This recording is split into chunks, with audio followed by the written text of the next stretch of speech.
Good afternoon and welcome to a special edition of Virtual Face-to-Face with Dr. Bruce Jarrell, the legal lens of social justice, Breonna Taylor and beyond. I'm Alex Lukowski, Executive Director of Media Relations. Today, Dr. Jarrell and a panel of experts from our own University of Maryland Francis King Carey School of Law will discuss the killing of Breonna Taylor and the decision of a Kentucky grand jury not to charge the Louisville police officers responsible for her death.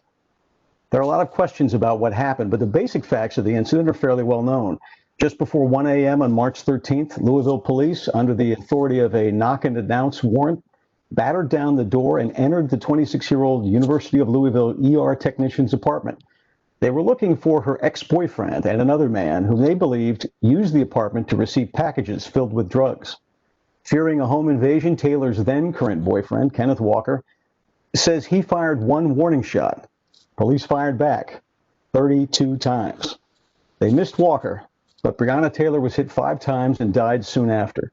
At a press conference announcing the actions of a grand jury last week, Kentucky Attorney General Daniel Cameron said the 2 officers whose bullets did strike and kill Taylor were justified in firing under Kentucky law because Kenneth Walker fired at them first. The 3rd officer is charged only with 3 counts of wanton endangerment for recklessly firing into Taylor's apartment from outside. None of his 10 bullets hit anyone, but they did enter adjoining apartments, threatening the lives of the neighbors who live there. Black lives matter, but you might be hard-pressed to come to that conclusion strictly based on Black America's collective experience with the law and law enforcement. You can put your finger on the page of any one of the last 401 years in the history books to find cause for outrage. In his last writing, published immediately after his death in July, the late Congressman and civil rights icon John Lewis wrote about the tragic moment that changed and shaped his life. It was the 1955 murder of a 14-year-old boy in the small town of Money, Mississippi. Lewis wrote, "Emmett Till was my George Floyd. He was my Rayshard Brooks, Sandra Bland, and Breonna Taylor. He was 14 when he was killed, and I was only 15 years old at the time. I will never, ever forget the moment when it became so clear that he could easily have been me. In those days, fear constrained us like an imaginary prison, and troubling thoughts of potential brutality committed for no understandable reason were the bars."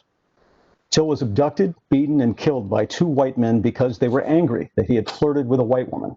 A jury acquitted the 2 men who, mindful of their protection from double jeopardy, admitted to the killing just a few months later in a national magazine interview.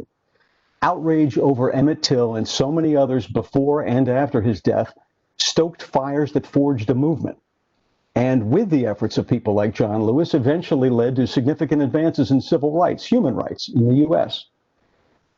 Even so, 65 years later, millions of Americans are still constrained by fear with troubling thoughts of potential brutality. And so often it seems there is no justice when innocent Black lives are taken. Now, back in that press conference in Louisville last week, the Attorney General argued that the grand jury was right not to be swayed by months of protest over Breonna Taylor's killing. If we simply act on emotion or outrage, he explained, there is no justice. But as the thousands who protested Breonna Taylor's killing and too many others before her have shown, without justice, sometimes emotion and outrage are about all we have left.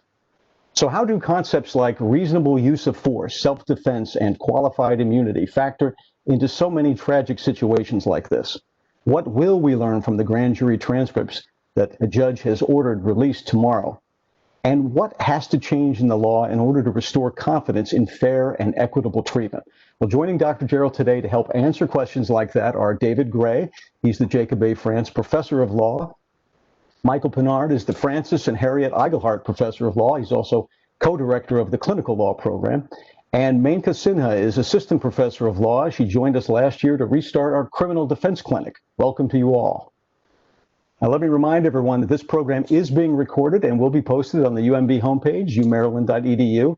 If you'd like to participate, please use the chat button on your screen and select Chat with Host. You send me your question or comment. When the time comes for questions, just listen for your name. I'll unmute your mic for you. All you have to do is speak up. Now, with all that out of the way, here's your host, UMB President, Dr. Bruce Jarrell. Thank you, Alex, and I'd like to greet all of you for being with us at this later than usual hour for Face-to-Face. We thought this was such an important topic that we wanted to schedule it when our 3 experts could be on our panel even with this short notice. So I want to begin by thanking them for agreeing to work with us to get this time. I can see there's significant participation already in those who are online with us. So I thank you again for interrupting your schedule to be part of this discussion. This was a very disturbing last week when we received this notice about the grand jury. I, for one, was deeply concerned and said to myself, what can I do about this? This is the rule of law. I believe in the rule of law, and right now the grand jury has spoken, so what can I do? And in my discussions with several of my associates, one of the things I decided I could do was I could actually learn what was the law, what were the procedures involved here, and then I could be more intelligent in trying to understand what has gone wrong, what is wrong perhaps with our system, and how we might advocate for change. So in crafting this hour-long discussion, what I wanted to do was to make sure that we all understood, were educated upon what are the technical aspects of the law here, of grand juries, what do we need to know, and then where do we go from here? Now, one of the things that we had hoped was that there would be a release of the grand jury proceedings. That has not occurred until tomorrow, so we won't know more until then, but we can deal with what we have now. And so I'd like to go ahead and begin the discussion. I would like to remind all of the participants that we will have at least 30 or more minutes at the end for questions that you have for our experts. So please be getting together what you want to know from our experts. So let me begin with again, educate me a little bit on something that I don't know. One of our professors, please. I don't understand how grand juries work and what they're supposed to do and what that's all about. Could one of you give us a brief tutorial on what these juries are all about? Sure, Dr. Jarrell. I'm happy to start, and I'm sure my co-panelists will fill in the blanks that I miss. So theoretically, the grand jury is essentially a body of citizens. In Kentucky, the number is 12, tasked with investigating a crime and returning charges, or potentially returning charges, in a document known as an indictment. Practically speaking, what happens is that a prosecutor recommends charges to the grand jury. They present evidence supporting those charges, and the grand jury votes either to approve the charges or not. In theory, the grand jury is supposed to be something of a check on prosecutorial overreach.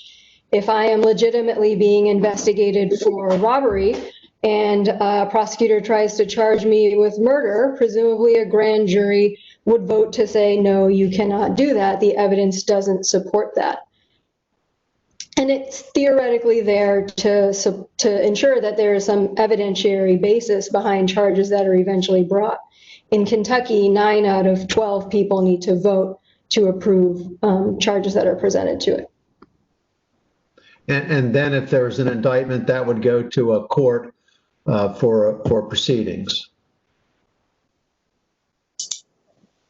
Professor Sinhai. Yes, the case would then continue on. Right. That's the next step. Right. So Professor Bernard, what would you add to that description, which was?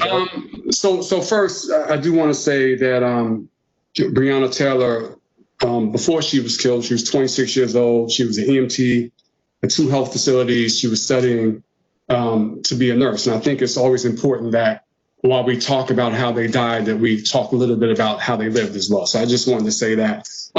So the grand jury is shrouded in secrecy, and the articulated reasons why they meet in secret and the deliberations are secret is that to protect witnesses who are giving testimony to the grand jury, to protect grand jurors from community pressure, right? The pressure of you better vote to indict or you better vote not to indict. Concealing investigations from those who are maybe accused of crimes who may flee if they knew they were under investigation in the grand jury, and to protect the reputations of those who were accused but not ultimately indicted. So those are among the articulated sort of justifications why this is shrouded in secrecy. So I just wanted to add that as well. Right. And the other thing I'd add is that grand jury proceedings are what's called ex parte, which is that only one side is represented, and that's the government through the prosecutor. And the prosecutor has two roles in that ex parte proceeding, where again, anybody who's suspected of a crime is not represented by counsel. If somebody finds out that they're being investigated, they do have the right to appear as a witness, but if they choose to do so, they go in without the benefit of their attorney going in with them. And so the prosecutor has the job of presenting evidence to the grand jury, but also instructing the grand jury on the law. And so what that means is that this is an ex parte secret proceeding that is pretty much dominated by the prosecutor in terms of what evidence is presented, what charges are presented to the grand jury, and how the law surrounding those potential charges are presented to the grand jurors. And that's not an unusual set of conditions for a grand jury in terms of the U.S., not just Kentucky, right? That's a general description. That is true. That is how grand juries operate across the country and at the federal level. And as Professor Sinha suggested, under Kentucky law, citizens of Kentucky have a constitutional right under the Kentucky Constitution to have serious felony charges presented to the grand jury. And so felony charges in Kentucky have to go through a grand jury before a prosecutor could bring those charges to trial. So a second aspect of this particular case that's important is the issue about self-defense and the self-defense laws in the state of Kentucky. Professor Gray, would you comment on those laws a little bit, please? Sure. So Kentucky, like a lot of states in the United States, has pretty robust stand your ground law, and its law traces to 2006. And like Florida law, for example, it, among other things, provides for immunity for individuals who claim self-defense or claim the need to use deadly force in self-defense. And it has specific provisions allowing law enforcement officers to use deadly force in the course of their law enforcement duties. And that's important because under the common law, self-defense is an affirmative defense, which means that those who claim self-defense usually have to present it at a criminal trial, and they have at least the burden of production, which means they have to provide sufficient evidence of self-defense to put that question in front of the jury, and sometimes also have the burden of persuasion. So in some jurisdictions have to persuade the jurors on a preponderance of the evidence standard that they acted in self-defense. But these immunity provisions flip that expectation. And so under Kentucky law, if somebody says, I acted in self-defense, or if there is a suggestion of a claim of self-defense, as there was both by all parties, by Mr. Walker and also by the officers in this case, in order to go forward with criminal charges, a prosecutor has to provide probable cause, evidence sufficient to show probable cause that that claim of self-defense is not meritorious. So rather than being an affirmative defense under Kentucky law, that self-defense claim is, the prosecutor has the burden of overcoming a self-defense claim as soon as it is made. And that, I think, is probably the reason that the Attorney General didn't present homicide charges to the grand jury in this case. And it surely is the reason that Mr. Walker, the charges against Mr. Walker were ultimately dismissed even after he had been indicted. So can I just follow up on that? The self-defense claim has to be reasonable, right? And what that means is that, do you disagree, Professor Gray? I disagree under Kentucky law. Kentucky case law is very clear on interpreting the immunity standard under the statutory standard. And there are statutes in Kentucky. That talk about how self-defense has to be reasonable. That is, someone has to look at the claim of self-defense and make a determination that that claimed act of self-defense was reasonable. When they get to criminal trial, but the immunity provision applies before criminal charges advance to the grand jury or out of indictment into a criminal trial. And all somebody has to do is say, I acted in self-defense, and then the burden is on the prosecutor to show probable cause to believe that that is not a meritorious claim. And so this is where things get really interesting with the proceedings of this case. I'm sure we'll get into this, right? So right now, we don't know what happened in a grand jury. We don't know what facts were presented. We've heard no justification from the Attorney General about why his office concluded that the assertion of self-defense here was reasonable, correct? And so that's part of the reason why, we don't know the facts, and so we can't really speak to the facts. But the bottom line is there does have to be some type of determination by somebody that this particular claimed act of self-defense was reasonable, because otherwise we would allow police officers to kill, and they could just say self-defense and the case would be over. And that is, unfortunately, that is the case. That is the status of law in Kentucky as it was. And so, Professor Guarana, just respectfully, we see the statutes and law a little differently, but anyway. Go ahead. So in our private conversations about this earlier, I said this is Trayvon Martin all over again. And it is, because the substantive law is the same. And I share with you the outrage that this is the state of the law in states like Florida and Kentucky, but these immunity provisions are extremely broad, and you're exactly right that they come very close to providing a license to kill. So, Mr. Sinha? yes, if I could jump in, I appreciate that we are trying to hone in on this particular issue, because in some ways I agree with Professor Gray, and in other ways I agree with Professor Pinard, and I think it would be helpful to add a layer of dimension to this question about whether the self-defense laws in Kentucky specifically sort of justify reluctance to even present greater charges to the grand jury. And so there's two things I want to say. The first is, jumping back to what Professor Gray explained, the standard of proof in the grand jury is a low one. It's only probable cause, which means you don't need that much evidence to indict someone, right? It's a very different standard than at the trial stage, in which you need a lot more evidence to convict.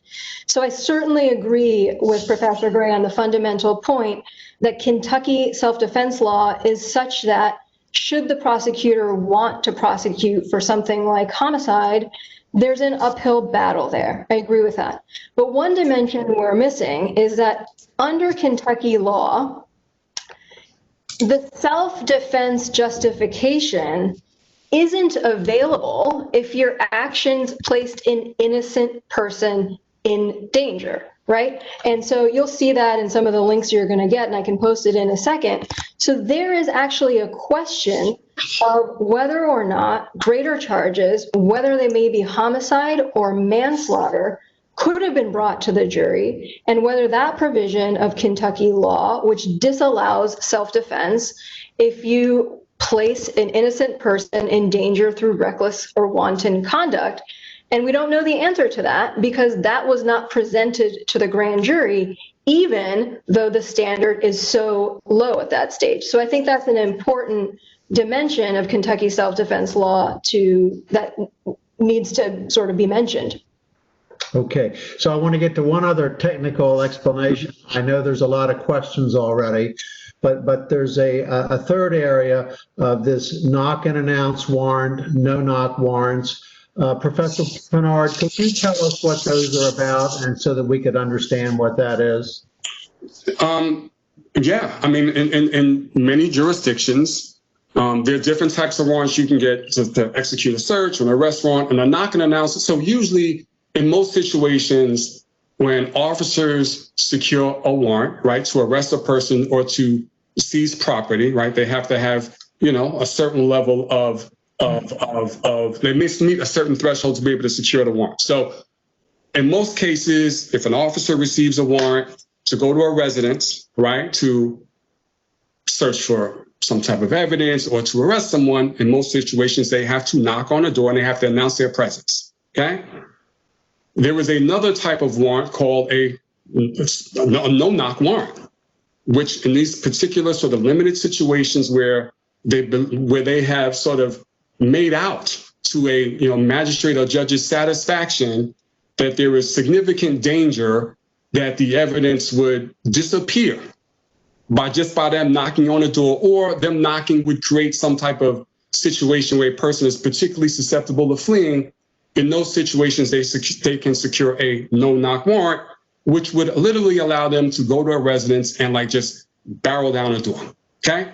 Now, in this situation, the officers had a no-knock warrant, but apparently had been told, and this is one of the things that is coming out, and we could debate the warrant. And what's interesting is that the warrant is not part of the grand jury process in this case. There's a separate investigation from the FBI going into the warrant itself. The warrant itself is creating a whole lot of issues with boilerplate language that's actually not supposed to be in a warrant. So, we can talk about this particular warrant. But in this situation, which I think is incredibly relevant as well, the officers claim that a supervisor told them that you don't need to do the no-knock, you should knock, okay?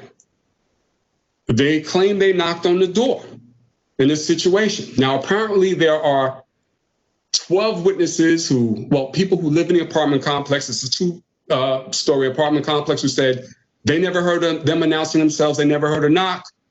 They say there's one person who lived in the building who heard them announce themselves, although the person originally apparently said he didn't hear them knock, and then weeks later said he did hear them knock. So if you're asking me what a no-knock warrant is, I think I just told you. But again, this is the situation that's calling out for lots of investigation about the integrity of the warrant and the integrity of how it was executed.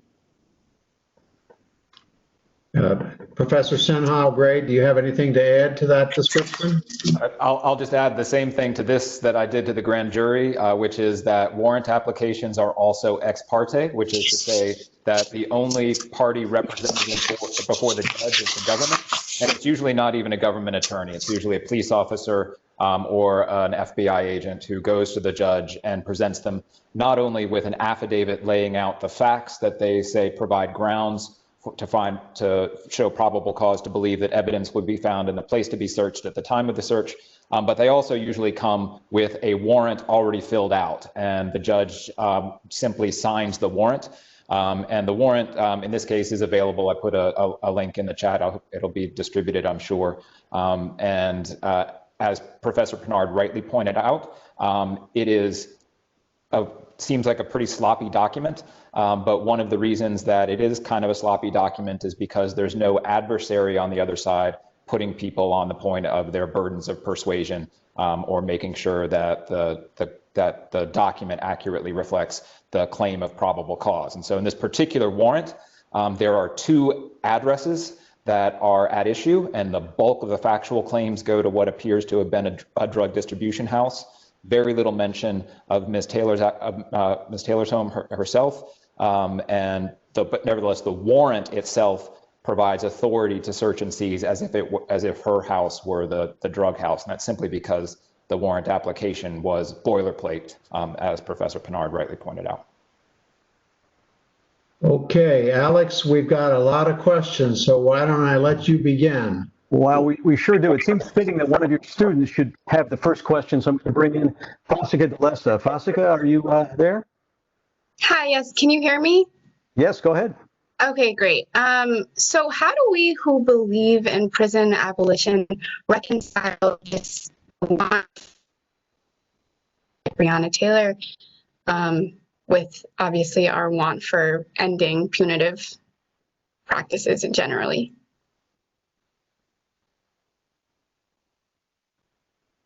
I'll comment on this. So from my point of view, decarceration, at least a primary focus for decarceration movements, should be on the substantive law. I'm on my soapbox here critiquing substantive law, and I can get on a different soapbox for decarceration and criticize substantive law. But there are certain conduct that I think also should always be subject to criminal prosecution, and certainly murder, manslaughter should always be subject to criminal prosecution. So I think you can both be in favor of decarceration broadly, but also maintain the requirement as a society that we punish very serious offenses with the criminal justice system.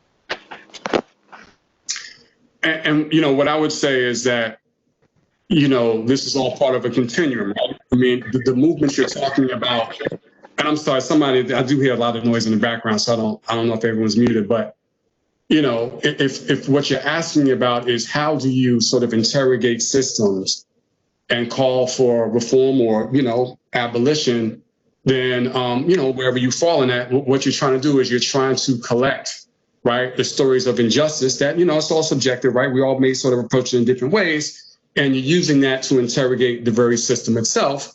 Now, we can get into it, but, the killings of unarmed Black folks time and time again by police officers has caused some folks, and I know you'll see some links about this, to really question the grand jury process to a certain extent in these particular types of cases as well. So part of it is using the injustices to interrogate parts of the system and calling for broad avenues of change.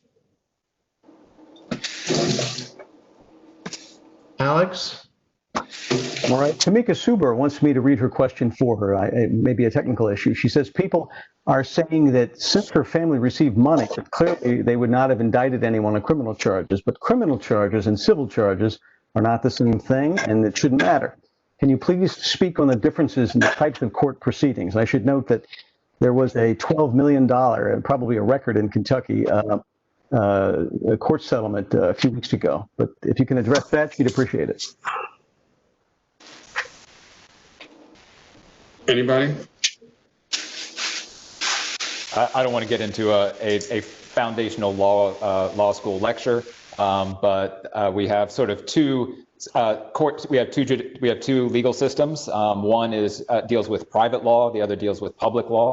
And civil actions are usually against private law actions where one party has a claim against another party, but it doesn't necessarily involve the public in the way that a criminal charge does. So the party at interest in that civil case was Ms. Taylor's family and her estate. The party at interest in a criminal action is the people, the state, the Commonwealth in this case. And you're absolutely right. They describe two completely different set of interests, two completely different set of potential outcomes. But one thing that I do want to highlight about that settlement on behalf of Ms. Taylor and her estate was that they sought reforms on the part of the Louisville Police Department.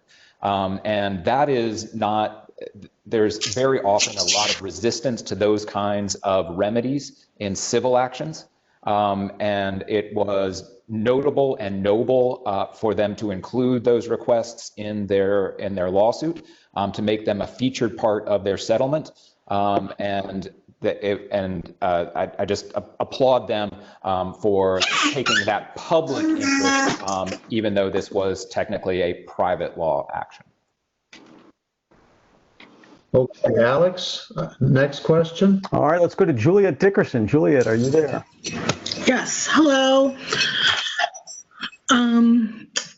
So it seems like in this dynamic, prosecutors have a lot of power. There have been well-documented cases, lots of them, of people being exonerated, usually due to DNA evidence. But one commonality in a lot of these cases seems to be sort of the prosecutor's role, discretion, leanings about the person who is being charged with the crime, and just how much power they seem to have over the entire process. It almost seems like in the Breonna Taylor situation, without the prosecutor,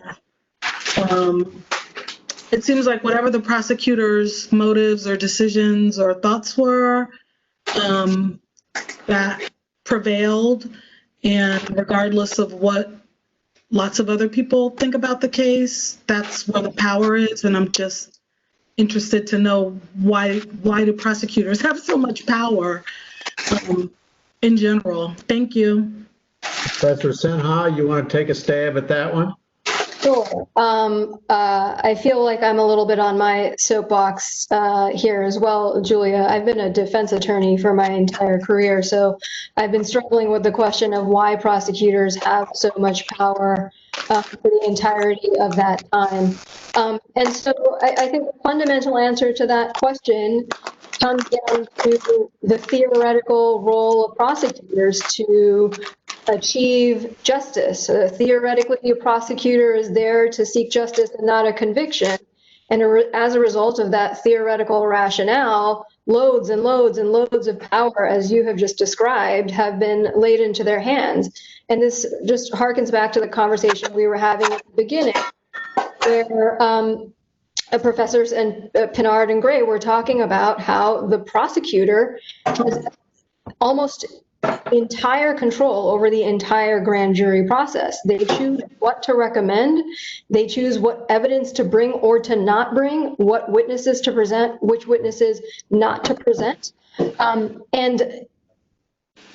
the outcome is sort of shrouded in secrecy, as we were talking about. And I think Professor Pinard was explaining the sort of traditional rationales for why the grand jury is secret, and he talked about all of the reasons why that is. Well, a byproduct of that secrecy is that prosecutors are also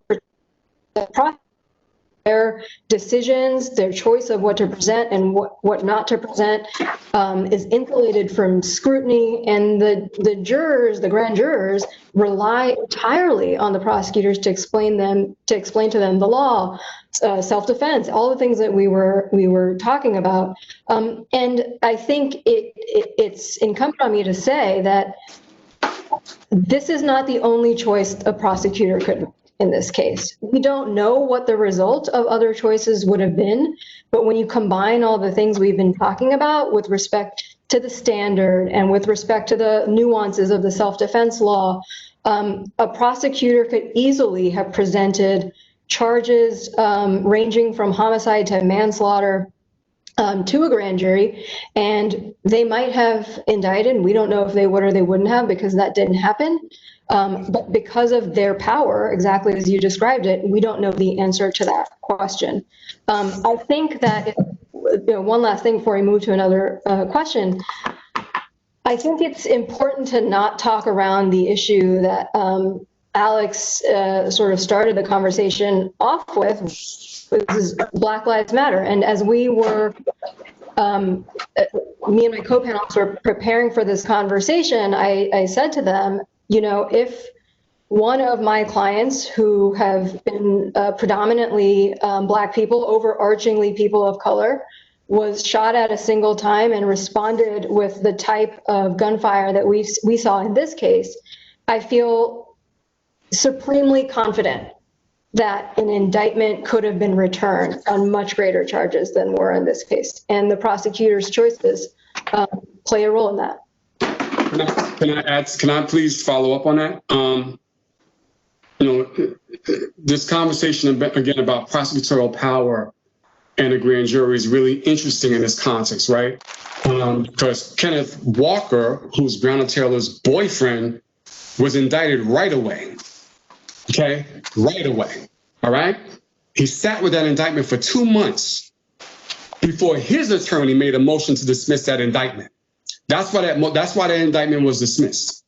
That was not the attorney general coming out and saying, you know what, we need to rethink this. His attorney made that motion. The indictment was dismissed. So this juxtaposition that Professor Sinha is talking about between Kenneth Walker, who was indicted right away, and we have this investigation that goes on for months and months with this result.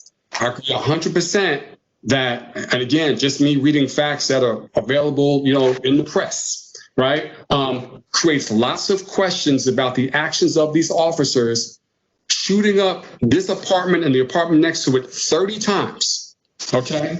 One of the officers, at least what we know, was shooting blindly, right, with innocent Miss Taylor killed. And Professor Sinha pointed, one of the issues you have to raise is whether an innocent person was killed, and you have to look at the reasonableness of the contact. The other thing that's really interesting about this whole effort to release these minutes right now is how did it come about? There's a grand juror who said, Attorney General Cameron, I have issues with what you said during your press conference last week. So much so that I feel the minutes need to come out so we really know, the public knows what happened. So here's what's interesting about the conference, because again, it gets to the power of the prosecutor. At least 2 times during this press conference, this is Attorney General Cameron's press conference last week announcing this indictment, he said unequivocally that we presented all evidence to this grand jury, that we walked them through every homicide offense and presented all the information that was available, and he had the decision to indict. Well, as it turns out, he now says they didn't present the homicide charges to the grand jury. So I just want to be clear. If this grand juror had not made this motion, we might not know that right now.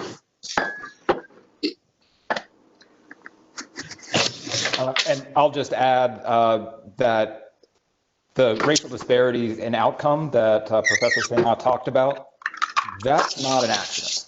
That's not an artifact of happenstance. But those disparities in outcome are frequently predetermined by the substantive law and the procedural law that guides the criminal justice system. And I'll just give you a recent example from a Supreme Court case called Ramos versus Louisiana, where Justice Gorsuch, writing for the court, held that it was a violation of the Sixth Amendment right to a jury trial in criminal cases to allow convictions on less than a unanimous vote of the jurors present. And you might say, well, why not allow convictions on a 10-2 vote? What's wrong with that? That seems race neutral. But as Justice Gorsuch points out at length, the law that was struck down in Louisiana and a similar law in Oregon were explicitly designed to nullify the votes of Black jurors in states where the criminal justice system was being forced to accept African Americans on juries. And they were worried that they would that African American jurors wouldn't vote to convict. And so they passed these majority conviction codes in order to nullify and marginalize African American jurors. And that kind of explicit or implicit racism is replete in our criminal justice system. It's part of the substantive and procedural laws that guide our criminal justice system. And so it's no accident that we get these horrific disparate outcomes. And if you want to reform, it's not enough to comment on the results. You have to look at where they come from. And that means broad-based reform in the substantive and procedural rules that guide our criminal justice system. In states as well as federally. Absolutely. Yeah. Alex, can we get to our next question? We can. I'm going to do a quick thing. Just give me a second. I'm going to mute everyone and then unmute you because there's something extraneous going on in the background. So hang on just a second, everybody. All right. Now we should be okay. So our next question comes from Alan Wagman. Alan, are you with us? Yes. Go ahead, sir. Under Kentucky law, if a grand jury comes back with a no bill, under what circumstances, if any, can that case be presented again to another grand jury? Does it require new evidence that wasn't available at the first one? Or in the alternative, can the case go to a court for a preliminary examination for a determination of probable cause where the accused would be represented by counsel? And then just with mention of the notion of the prosecutor claiming, the AG claiming he presented all evidence, could somebody comment on how prosecutors can bury a grand jury in all evidence and so many extraneous facts that they get a no bill because of grand jury confusion? Thank you. Who wants to take on that one? Michael? Professor Bernard? I mean, I'll answer the second question. I'll leave it to my colleagues to talk about Kentucky law. I mean, first of all, in general, yes, you can put the case back into another grand jury. I mean, you can get more evidence, or, so even when Kenneth Walker's indictment was dismissed, the prosecutor made it clear to say it's dismissed. It's not dismissed. It's dismissed without prejudice, meaning that they could recharge him, at some point. It is true. I mean, yeah, that's certainly possible that a prosecutor could bury a grand jury with evidence. I mean, look, in most cases, in the cases that I think we are all most familiar with, who've been public defenders or who've represented poor folks, indictments usually come, these proceedings usually take place in like a half an hour, okay?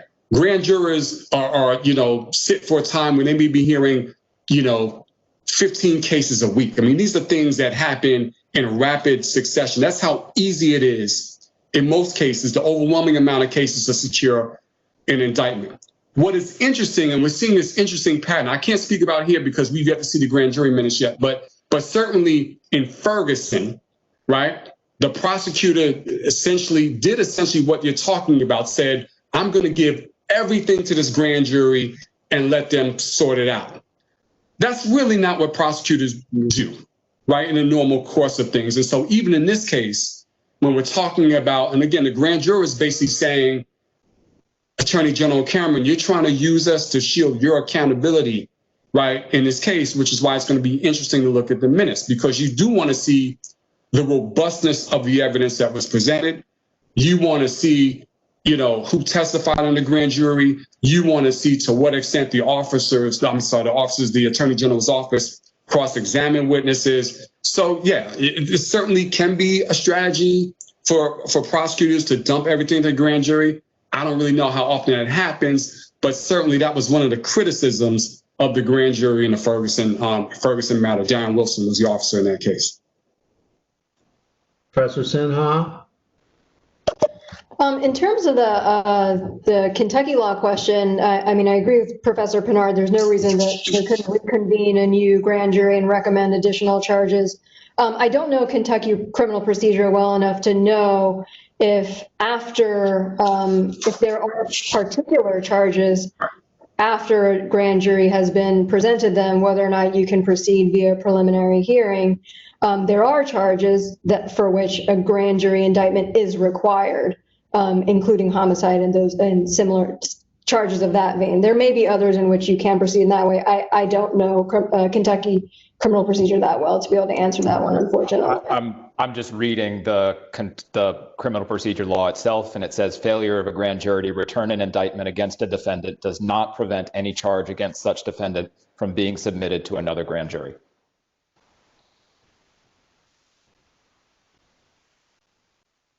So in plain language, it could go back to another grand jury. Yeah, you can take as many bites of the apple as you want under Kentucky procedural law. Okay. Did we get to all of those questions, Alex? I think we did. Natalie Carpenter wants to dig a little more, again, into the no-knock warrants. Natalie, are you there? Yeah, can you hear me? Yes, go ahead.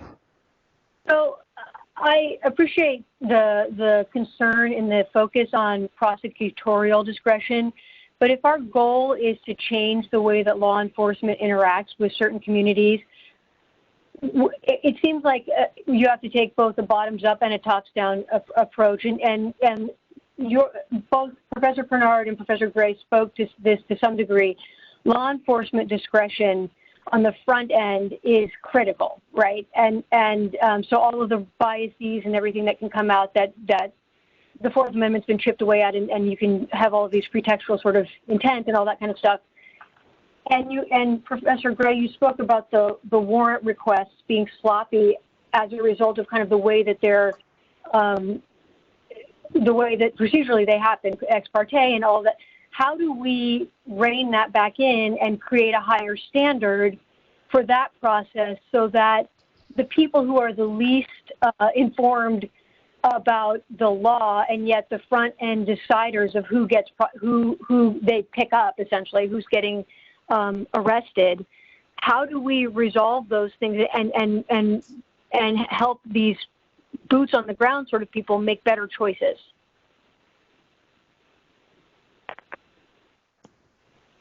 Professor Gray? So I'm going to give you the constitutional answer, and then I'm going to give you the policy answer. So you're absolutely right that the operating provision of the Constitution here is the Fourth Amendment. And the primary role of the Fourth Amendment is to limit the power of governmental agents to conduct searches and seizures. And the particular concern of the Fourth Amendment is broad grants of discretion for government agents to conduct searches and seizures. So that's the target, that use and abuse of discretion to search and seize. And in the context of warrants, the primary guard on law enforcement discretion is the warrant requirement. So officers have to go get a warrant in the first place, and the detached and neutral magistrate stands there as a limitation on the discretion of law enforcement officers to search and seize, in that they have to provide sufficient facts to show probable cause to believe that evidence of a crime will be found in the place to be searched at the time of the search. And the main method of enforcement of violations of the Fourth Amendment in the criminal law context is the exclusionary rule. And the court justifies that exclusionary rule in so far as it is a tool to generally deter law enforcement officers from violating the Fourth Amendment. So the idea is if law enforcement officers fail to get a warrant, they do a search, and they won't get the benefits of that search because any evidence that they discover as a result of that illegal search will be suppressed at trial, that will motivate them to obey the Fourth Amendment. With respect to the knock and announce requirement, however, the court withdrew that exclusionary rule remedy in 2005 in a case called Hudson versus Michigan. And so and the court did that through the pen of Justice Scalia on the theory that law enforcement officers are so well trained now and exhibit such good professional judgment that there's really no need to use the bludgeon of the exclusionary rule to try to deter them from violating the knock and announce requirement. And Justice Kennedy, in a concurring opinion in that case, expressed deep concerns about the shift in motivations that this might represent, and worried that we might see a raft of violations of the knock and announce requirement by withdrawing the exclusionary rule for violations of the knock and announce requirement. And I'll leave it to you to draw your own conclusions as to whether that has occurred in the intervening 15 years. But even absent those constitutional options, we can limit law enforcement officers' ability to conduct search and seizures through legislation, and we can limit it through administrative regulations. And so any of you who are interested in affecting the way that law enforcement officers conduct searches and seizures, particularly with respect to knock and announce, your primary target should be your state representative and the city council in Baltimore, if you happen to live in Baltimore, because they have the primary power to affect those kind of changes. And in Maryland, about 10 years back, there was a state legislator who was a target of a no-knock search that resulted in the death of a couple of his dogs. And he was pushing this issue and got a lot of pushback. And so we didn't get reform measures at the state level, but perhaps this is an opportunity for those of you on this call to bring that reform back to the state legislature, and perhaps this January they could take some action to at least provide additional protections for Maryland citizens against the threats that are posed to them by these kinds of no-knock or forceful executions of warrants. Professor Sinha or Pennard, would you add anything to that? Do you want to, Professor Sinha, or I can jump in? I was going to tell you to go ahead. Okay. So just following up on that point, Louisville, just to follow up on Professor Gray's point. So Louisville did pass a law called Breonna's Law at the Louisville City Council level, banning no-knock warrants, and at the federal level, there's the George Floyd Justice and Policing Act of 2020, which calls for a whole host of new practices by police officers and police departments. And one of the provisions that seeks, it actually also seeks to ban no-knock warrants at the federal level. So those are just two discrete examples that follow from what Professor Gray just said. I want to pull one additional thing out. We've gone from a sort of constitutional framework to policy solutions to what's going on the ground in Kentucky and Louisville and at the federal level. I think we take it all the way down to the boots on the ground. And I think we shouldn't forget that grassroots advocacy matters. I think that one of the problems here is that we need to re-envision what law enforcement looks like in our society and in our communities. There's it's not a coincidence that what we're hearing right now is calls to abolish or defund or dismantle the police. And however we choose to define that reimagining, that re-envisioning, I think, I think it was the previous question that the questioner said, we need to look top down and bottom up. And I think that's exactly right, because the advocacy on the ground can drive how law enforcement approaches these questions, and what we want law enforcement to be doing and what we want them to be prioritizing, which is, do we want them to be prioritizing obtaining evidence at all costs, or do we want them to be doing sort of a broader function than what we see them doing now and for the last hundreds of years? Okay, Alex, let's go to our next question. Well, we have about 10 minutes left, and we have at least that many questions. Stefan, I'm sorry if I got that wrong, Doyle is here to talk about the reasonableness standard. Stefan, are you there? Well, Stefan writes, does the reasonableness standard used when assessing self-defense take into consideration the exact position the individual is in when they use force? For example, would the reasonableness standard be different for a police officer than it would be for an ordinary citizen? Does whether the officers were following standard police procedures factor into that analysis? Yes. Come on, Professor Gray. I'm just mindful of the fact that we have 10 questions, but yes, that reasonable person standard is evaluated from the point of view of the person, of the defendant in this case, based on what they knew or what information was available to them at the time. And so one of the sad tragedies about this case is that there was a homicide. There's no doubt about that, but it may, under existing Kentucky law, be the case that it's just not a homicide, that it was a legitimate claim of self-defense from the point of view of the officers, given where they were. And if that's the case, then the real question for us is, how did they get there in the first place? Why were they in that situation? And is there some way through the reform of warrant service practices to prevent these kinds of tragedies in the future? Yeah, it's looking at why they were there, and it's also looking, again, not knowing all the facts of the case, what they did afterwards as well. Because we are hearing, some rumblings that some of the procedures that were followed immediately after the shooting were not proper. So again, all that would be relevant, I would think, as well, in making this determination of their actions that night. Okay, Alex, let's keep going. All right, Jessica McCauley. Jessica, you've been very patient. Go ahead. Yes. You sort of addressed this question earlier, but I will give it a try. So to me, this is overwhelming because it feels like state sovereignty, as well as the autonomy at the county levels or the municipal level, is going to prevent our nation from ever effectively eliminating the threat of murderous police.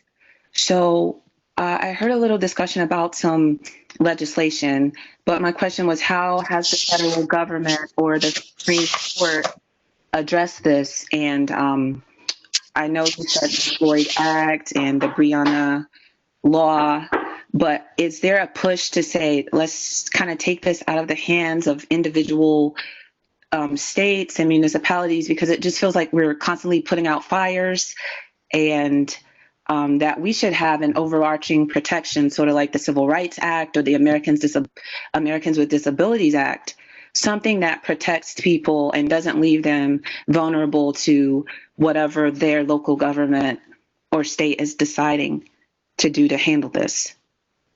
Professor Sinha, you want to take that one on? Sure, I can start. Jessica, let me just start by saying I think there's a lot of us feeling overwhelmed by this now, and I don't know that there's a clear-cut answer to your question, but a couple of things. My co-panelists will correct me if I'm wrong about this, but there are efforts at the federal level to, and perhaps in various states as well, to create national police databases so that we know who the bad actors are and who the bad actors have been, and sort of keep track of that. I'm not aware of any efforts to sort of federalize policing or to sort of take those questions out of the hands of states and counties, because that would violate our sort of fundamental principles of federalism, where the federal government governs certain things and the state has authority over others. So I don't see that as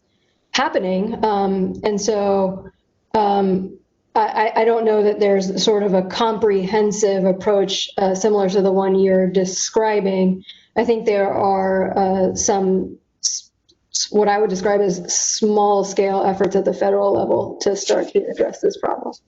Yeah, you know, it's really tough, right? Because there are federal statutes that allow for, you know, civil rights prosecutions of officers, right? But the standard is so incredibly high, right? That and many times those prosecutors at the federal level will say, we can't bring this case. So many times when we have these police shootings, right, there are these calls for the Department of Justice to get involved and do these civil rights investigations. But the burden that these laws place on prosecutors to even bring these cases is so incredibly high that I would say that that particular statute really, for these purposes, is pretty ineffective, right? Because it's just nearly impossible to get to that point. I'm not saying always impossible, but really nearly impossible.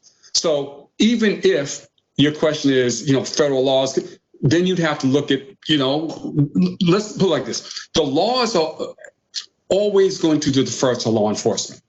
That's just a reality. That's how the laws are written. That's how the practices are written. That's how the policies are carried out, right? That's why when we're talking about literally this tale of two worlds, when we come to grand juries, about, you know, everyday folks who are literally like rush through the grand jury process. And then we have these instances where not only can we not get indictments, but we can't even get charges to the grand jury for them to consider whether to indict those charges. That's why, you know, it's very frustrating and it's maddening and it's beyond that, right? So getting back to, you know, the point that was raised earlier about what can we do at the legislative level, right? Professor Sinha's point, what can we do sort of at the community level to build up, first of all, the collective stories, right? Because what's frustrating to me, I'll be honest with you, is that it actually takes these tragedies, right, that are literally broadcast across the world for us to even have these conversations. And we should ask ourselves, why does it take this for us to have these conversations? And I think that's part of the problem that we're trying to deal with, right? So there's that. And just one quick thing, I'd be a little cautious about assuming that expanding the authority of the federal government to enforce criminal laws at a local level is an unalloyed good. And a perfect example of that are the federal prosecutions of nonviolent protesters in Portland, who the local Portland prosecutor had declined to prosecute. And of course, he's accountable to his local constituency, and he was reflecting the views of his constituents. And you have the federal government coming in and deciding to overturn basically those prosecutorial decisions by a local prosecutor and bring federal charges against people who I think most of us would agree probably are not worthy of criminal prosecution. Alex, maybe one more, and then all right. Sabrine Kadi is here. Sabrine, you've waited a long time. Go ahead. And I think this question, maybe Professor Pennard can answer it, since I know you have experience in juvenile work. I was wondering how no-knock warrants, how does this impact juveniles and policing on youth in general, and what's the law in Maryland on that? I mean, you know, I can't, you know, as Professor Gray said, you know, we do allow no-knock warrants. Again, you have to have a certain level of, you know, you have to, so you can't just go to court and say, we just want to do no-knock warrant. You're supposed to offer reasons and justifications for doing so.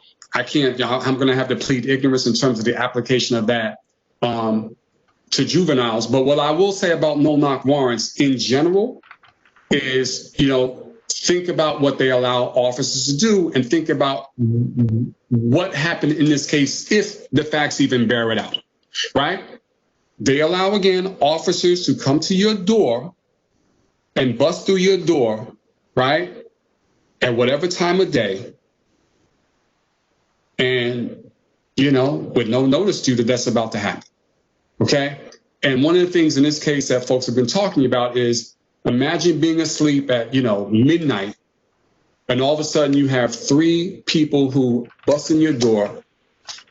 It may be 1 or 2 of them, right? But somebody busts through your door who's in plain clothes with guns, right? So again, when we talk about these no-knock warrants, we have to talk about the dangerous circumstances and really, quite honestly, the predictable results, if you think about it. And that's why we've had many tragedies with no-knock warrants, but I'm sorry, I'll have to look it up and get back to you in terms of the specific application to children in Maryland. But predictable results that we saw here, just as you pointed out. Alex, you said you had one burning last question. So, well, Katie Jake wants to talk about the broader implications of how we deal with these situations. She's a social work graduate student. Katie, do you want to ask your question? Yeah, am I unmuted right now? You're good to go. Okay, so yeah, like you said, I'm a grad student in the social work program, and I'm just curious, how will our schools and other schools collaborate more moving forward to increase awareness of and interaction with legal and social systems, just to better serve our communities and nation at large? Well, we can start by having more town halls like this. And I think, as Professor Pinard points out, right now they've been in response to events, but we need to have a forum that looks at issues of the day. And I know that was started a couple of years ago, and we just need to carry that ball forward and have these discussions. That also implies they've got to be interesting enough so that we get a large number of participants. And for example, today I know we had over 300. That's pretty good. And so I think that would be my answer back to you. We need to continue to have these kinds of discussions with substance to them. Do the panelists have anything to add on that? I would just highlight a university level initiative called ROAR, R-O-A-R, and I apologize, I don't remember what that acronym stands for, but it's a collaborative effort that involves the law school and the School of Social Work that advocates for victims of crime. And part of its work is representing victims of crime, people who have been victims of crimes by law enforcement officers. And so those kinds of collaborative initiatives are precedented at the law school. And with our new leadership, I have no doubt that there will be opportunities for us to create similar collaborative initiatives in the future. I have to point out your dean and Minka, you too, and some others have all written in rebuild, overcome, and rise is ROAR. So let me just add to that. If I could just add to that, and it gets back to Professor Sinha's point about sort of the grassroots level advocacy. There are many advocates, community-based organizations in Baltimore, throughout Maryland, who are doing work every single day on all issues related to the criminal legal system, including putting forth proposals for reforming policing in Maryland. So I would also strongly suggest that you all, reach out and meet some folks in the communities who are doing this work and see if there are ways that you can align with them and help support what they're doing. So I think with that, I think we've reached our time and gone a little bit over. For our 3 panelists, thank you for a very stimulating discussion. I always learn a lot, and this is no exception for the participants. Thank you for being here. I also just want to point out you've just gotten a glimpse of another great school at UMB and 3 of the great faculty members in the School of Law. I will tell you, this is a greatness in this university that's really spectacular. So thank you all for participating. I look forward to seeing you next time. Alex, thank you.